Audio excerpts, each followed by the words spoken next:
Meus queridos, que alegria nós estamos reunidos aqui, pessoas de todos os lugares aí do Brasil, alguns até de fora, reunidos para louvarmos ao Senhor.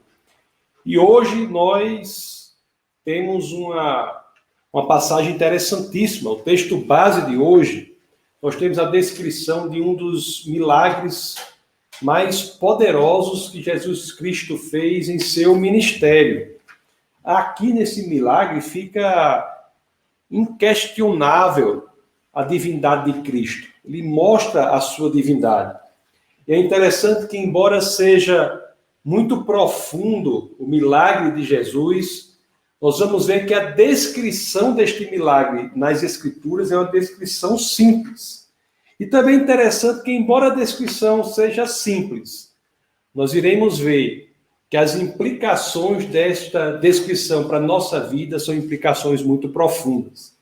Então é assim que eu já peço a vocês que, claro, assim querendo, abram as Escrituras naquele que será o primeiro verso do texto base do nosso bate-papo de hoje. Então vamos abrir as Escrituras no Evangelho de São João, no capítulo 11, no verso 38. Assim dizem as Escrituras. Jesus, outra vez profundamente comovido, foi até o sepulcro. Era uma gruta com uma pedra colocada à entrada. Estamos falando aqui, da questão da morte e ressurreição de Lázaro. E nós vemos aqui nas Escrituras que Jesus estava profundamente comovido. A morte, meus queridos irmãos, meus amados irmãos, ela nos comove a todos. E a razão principal para isso é que nenhum de nós foi criado originalmente para morrer. Não é? E Jesus ali, diante daquela experiência da morte, ele sabia que as coisas podiam ser diferentes. Ele sabia que tudo poderia ter sido diferente, mas o homem havia escolhido um outro caminho. Inclusive, parte significante do ministério de Jesus Cristo aqui na Terra foi para que nós fôssemos libertados da escravidão da morte. E esta é uma das principais lições que nós podemos aprender aqui. E para que possamos nos aprofundar nesta lição, é que eu já convido a voltar ao texto base. Vamos ler a ordem de Jesus diante daquele túmulo que está aqui em João 11, 39. Assim dizem as Escrituras. Evangelho de João 11, verso 39. Olha o que Jesus diz, ó. Tirem a pedra, disse Marta, irmã do morto. Senhor, ele já cheira mal, pois faz 4 dias. Então Jesus de Nazaré está ali diante de uma situação. Seu amigo, Lázaro, estava morto, havia 4 dias que estava no túmulo. E Jesus chega ali para ressuscitá-lo, e diante daquela situação, Jesus dá uma ordem às pessoas: tirem a pedra. Isso não é interessante se nós pensarmos sobre isso, se nós nos debruçarmos sobre essa questão? Um ponto logo aparece. Vamos pensar um pouco. O que é remover uma pedra para quem tem poder para ressuscitar os mortos? Porque Jesus ali, que ressuscitaria um morto, há 4 dias, o corpo já entrando num estado de putrefação, pediu para que a pedra fosse retirada. É porque aqui, meus queridos, também neste milagre, Jesus segue um padrão. Nos milagres de Jesus na nossa vida, ele sempre nos pede algo para fazer. E nós temos que pensar o porquê. Porque Jesus, que tem um poder infinito, um poder ilimitado, sempre nos envolve nos milagres que ele faz para a nossa vida. Você sabe por quê? Porque aqui está um dos grandes princípios do Evangelho. Nós sabemos que o poder de Deus é infinito, mas esse poder, ele não é destinado a substituir a nossa responsabilidade. O poder de Deus é ilimitado, é infinito, mas ele não serve, não é servível para substituir a responsabilidade humana. Isso nos diz o quê, meus queridos? Se você está passando agora por uma grande dificuldade, um problema que você olha para um lado, olha para o outro. Tente fazer o que está ao seu alcance. Faça o possível e o resto entregue ao Senhor. Faça o que está ao seu alcance. E o resto que é impossível para você, não é impossível para Deus. Deus, ele conta com a nossa iniciativa, com o nosso primeiro passo. Não é que esse primeiro passo ou essa iniciativa vá resolver a questão, mas é que esse primeiro passo é a exteriorização da nossa fé. É como a nossa fé se transporta, ou se transforma, ou se traduz em ação. Meus amados irmãos, esse texto é poderoso e nós não podemos nos enganar. Sem Cristo, sem Deus, nada podemos. Mas quando nós estamos nele, não há limites para o que pode ser feito. Interessante que passagem conhecida do apóstolo Paulo, em sua carta aos Filipenses, Paulo 4,13, que inclusive com defesa da fé tinha um time de basquete, né? O pessoal uns arremessavam a bola, não batia nem na tabela. O pastor Júlio, por exemplo, que está nos ouvindo aí, ele começou assim, depois se tornou um grande jogador. E lá na camisa do nosso time lá, do Defesa da Fé, tinha uma inscriçãozinha aqui, chamada Filipenses 4,13, que é exatamente o que vamos ler aqui. Tudo posso naquele que me fortalece. Filipenses 4,13. Tudo posso naquele que me fortalece. Em outras palavras, meus irmãos, em Cristo nós damos o primeiro passo e ele coloca o chão. Já ouviram falar? Nós damos o primeiro passo e Deus coloca o chão. Em Cristo, você remove a pedra e ele faz o impossível acontecer. Façamos, meus queridos, sempre o melhor para Deus. E sabendo que fazendo isso, ele faz o resto. Agora, eu sei que nem sempre é fácil. Nem sempre é fácil agir assim. Quando nós vemos tão grandes dificuldades, problemas que não vemos saída, nem sempre é fácil dar o primeiro passo. Nem sempre é fácil traduzir em comportamento a fé no Senhor. Isso se dá porque o mundo, ele nos suga, ele nos atrai para a naturalidade das coisas. Nos atrai para uma situação em que temos pouca fé, em que é o natural que deve se sobressair. É para este ambiente de falta de fé que o mundo nos atrai. É interessante que aqui no texto, nós vamos ver aqui, vamos prestar atenção no que Marta disse. Aliás, nós já lemos, vamos reler. Vamos reler aqui João 11:39. Vocês prestaram atenção no que Marta falou? Vamos lá em João 11:39, vamos reler. A ordem de Jesus foi, tirem a pedra, né? Disse Jesus. Aí depois as escrituras continuam. Disse Marta, irmã do morto. Olhe só como ela coloca uma visão de mundo, que é uma visão que representa a naturalidade. Ela diz assim, ó, Senhor, ele já cheira mal, pois já faz 4 dias. Meus queridos irmãos, mas será que a lógica do mundo é empecilho para Deus?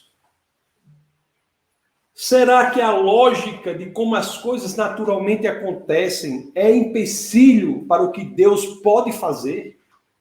Então nós temos que ter cuidado para não ficarmos presos na lógica da naturalidade. Nós temos que aprender a olhar por meio da naturalidade e buscar o que está além, que é a sobrenaturalidade do Senhor.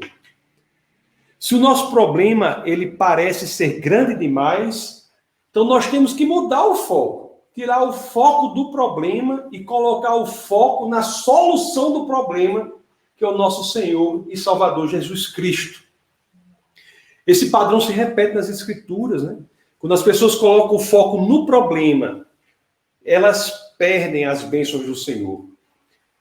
Dos 12 espias que foram enviados na época de Moisés, né, à terra prometida, a Canaã, para ver como era, para trazer subsídios para que o líder decidisse como invadir a terra.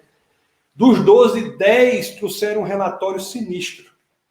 Eles diziam que lá havia homens grandes demais, os obstáculos eram intransponíveis. Em outras palavras, o relatório era assim: o plano de Deus é irrealizável.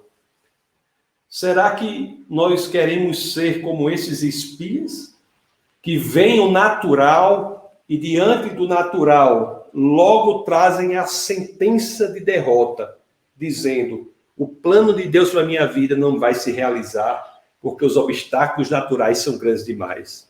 Lázaro não será ressuscitado, porque seu corpo já cheira mal. Será que o fato da realidade pode ser empecilho para o agir daquele que criou os céus e a terra a partir do nada?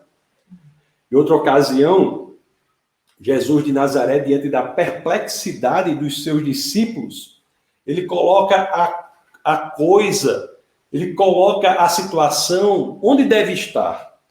Quero só ler o Evangelho de Mateus, capítulo 19, verso 26, que as Escrituras registram assim. Mateus 19, 26. Jesus olhou para eles e respondeu: para o homem é impossível, mas para Deus todas as coisas são possíveis. Em Cristo, meus amados irmãos, impossibilidade é simplesmente questão de prefixo.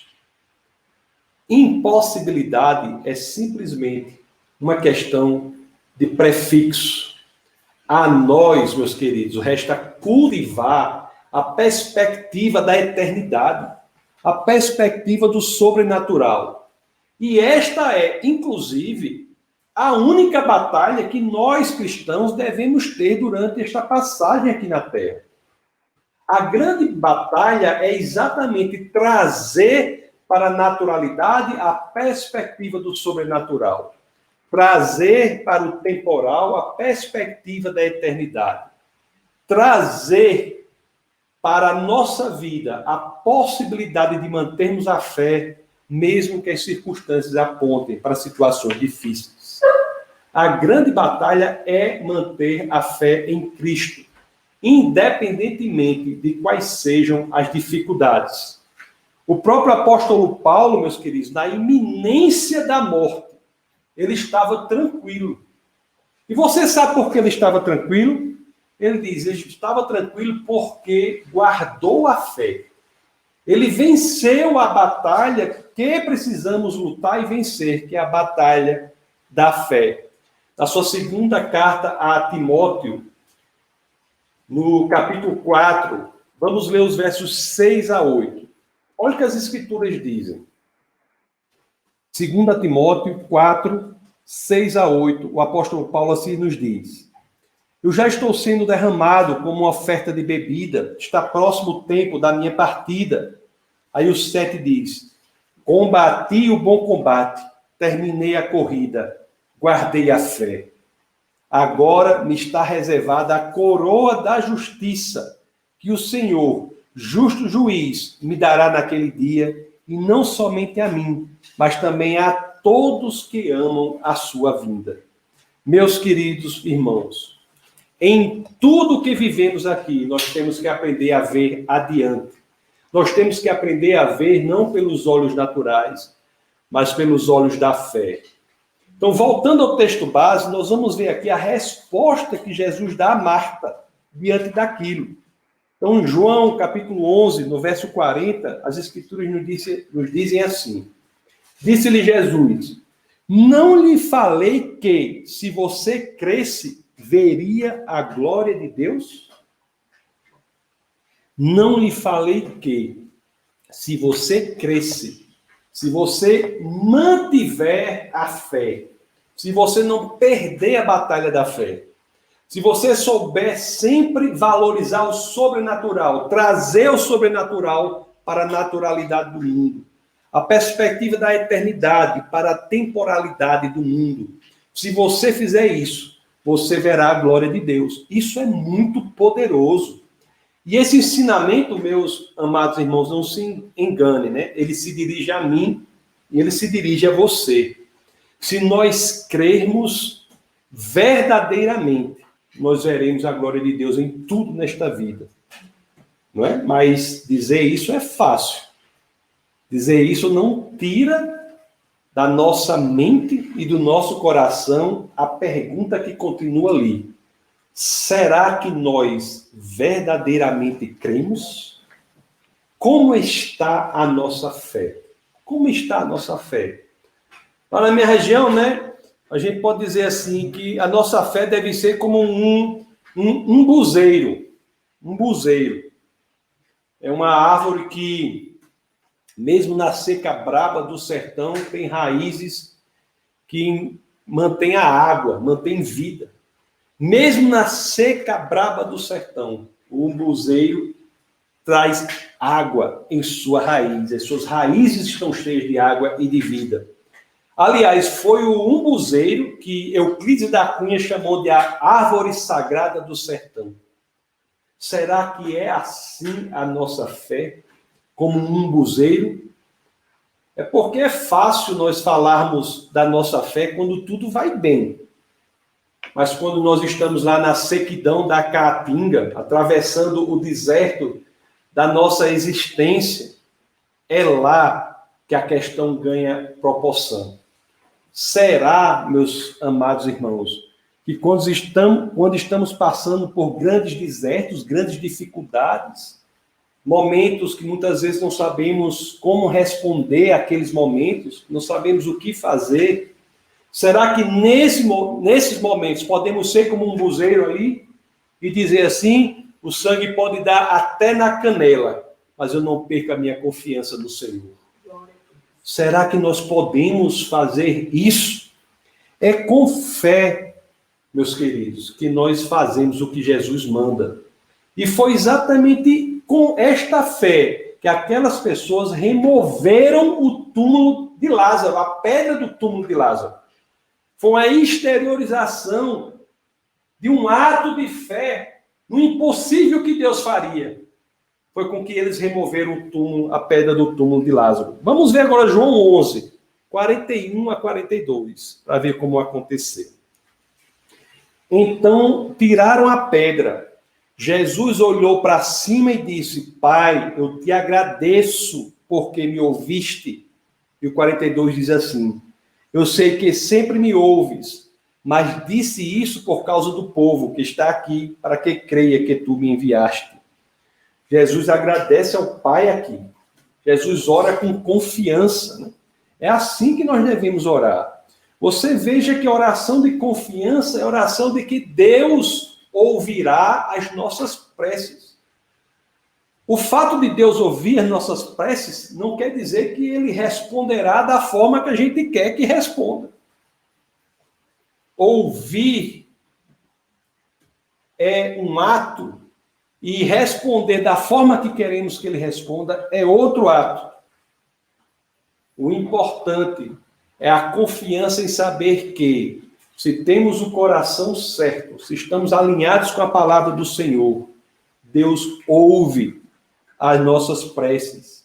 Se o nosso coração está assim, Senhor, eu lhe coloco esta situação, e o Senhor tem liberdade na minha expressão de livre-arbítrio para que o melhor da sua perspectiva seja feito, Deus agirá. Deus agirá. E você veja aqui que a oração de Jesus é uma oração de agradecimento, né? É uma oração de agradecimento. E depois dessa oração de agradecimento, nós temos nas Escrituras, vamos ler agora, a narrativa simples de um milagre impressionante. Então vamos ler João 11, 43. As Escrituras dizem assim, depois de dizer isso, Jesus bradou em alta voz, Lázaro, venha para fora. É interessante, né? Imagine a cena. Jesus brada ali em alta voz para alguém que estava morto há 4 dias, o corpo já cheirando mal. Jesus fala especificamente, Lázaro, venha para fora. Que poder tem o nosso Senhor e Salvador Jesus Cristo? O poder de quem criou o tudo, criou o universo e tudo que nele está. O poder de quem criou tudo isso a partir do nada ali, bradando em alta voz, para que aquele corpo, já no estado de putrefação, pudesse ser reconstituído. E onde havia morte, viesse a existir vida. Uma vez eu lendo Agostinho de Hipona, Santo Agostinho, que ele escreveu sobre esse episódio, ele disse algo assim. Ele disse que Jesus, nesse caso, ao dizer Lázaro, venha para fora, ele disse que Jesus teve que chamar Lázaro pelo nome, pois se não tivesse, todos os mortos teriam saído de seus túmulos. Tamanho é o poder do nosso Senhor. Se não tivesse chamado Lázaro pelo nome, Lázaro, venha para fora. Se tivesse dito de maneira genérica, todos os mortos tinham saído do túmulo. Amados irmãos, aqui nós temos a materialização de uma das mais poderosas mensagens do Evangelho. O próprio apóstolo João aqui já registrou isso antes em João 5,25. Vamos ler João 5,25. Que as escrituras dizem assim: olhe-se a situação de Lázaro, não é a materialização dessa mensagem que está no coração do Evangelho.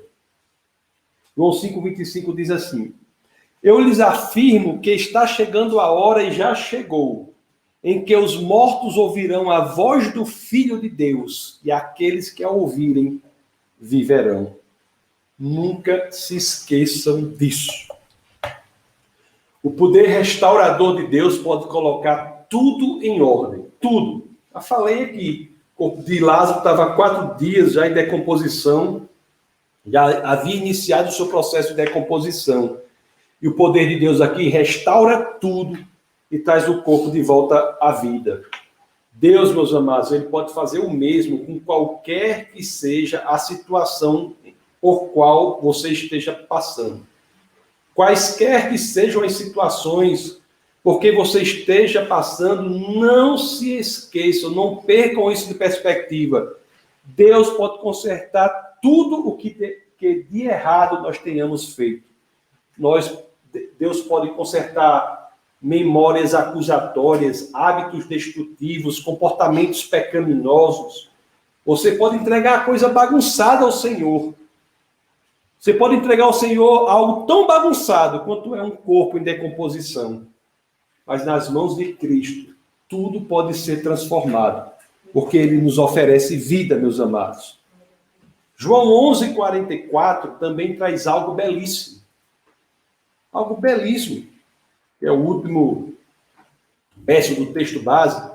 Nosso bate-papo de hoje traz algo belíssimo. Nas Escrituras dizem assim, ó: o morto saiu, né? Lázaro saiu com as mãos e os pés envolvidos em faixas de linho e o rosto envolto num pano. Disse-lhes Jesus, a Jesus dá outra ordem para o povo: tirem as faixas dele e deixem-no ir.